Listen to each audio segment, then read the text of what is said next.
ಪ್ರೀತಿಯ ಸ್ನೇಹಿತರೆ, August 15ರಂದು orthodox ಕ್ರೈಸ್ತರಾದ ನಾವು ದೇವರ ತಾಯಿಯಾದ ಪೂಜ್ಯ ಕನ್ಯಾಮರಿಯಮ್ಮನವರ ಡಾರ್ಮಿಷನ್ ಅಂದರೆ ಅವರ ಶಾಂತಿಯುತ ನಿದ್ರೆಯನ್ನು ಸ್ಮರಿಸುತ್ತೇವೆ.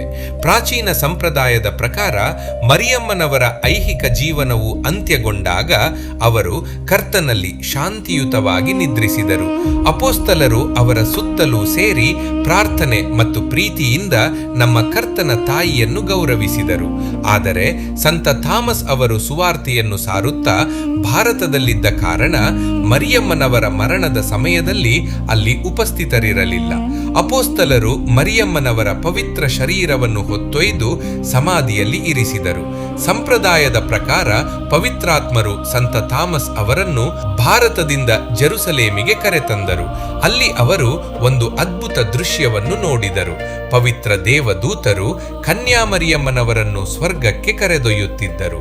ತಾಯಿ ಮರಿಯಮ್ಮನವರು ಸ್ವರ್ಗೀಯ ಮಹಿಮೆಗೆ ಆರೋಹಣವಾಗುವಾಗ ಪವಾಡ ಸದೃಶವಾಗಿ ತಮ್ಮ ಪವಿತ್ರ ನಡುಪಟ್ಟಿಯನ್ನು ಸಂತ ಥಾಮಸ್ಗೆ ನೀಡಿದರು. ಸಂತ ಥಾಮಸ್ ಅದನ್ನು ಅವರ ಸ್ವರ್ಗೀಯ ಮಹಿಮೆಯ ಆಶೀರ್ವದಿತ ಸಾಕ್ಷಿಯಾಗಿ ಸ್ವೀಕರಿಸಿದರು. ಆ ನಡುಪಟ್ಟಿಯನ್ನು ಸಂತ ಥಾಮಸ್ ಇತರ ಅಪೋಸ್ತಲರಿಗೆ ತೋರಿಸಿ ತಾವು ಕಂಡ ಸಾಕ್ಷ್ಯವನ್ನು ಅವರಿಗೆ ವಿವರಿಸಿದರು.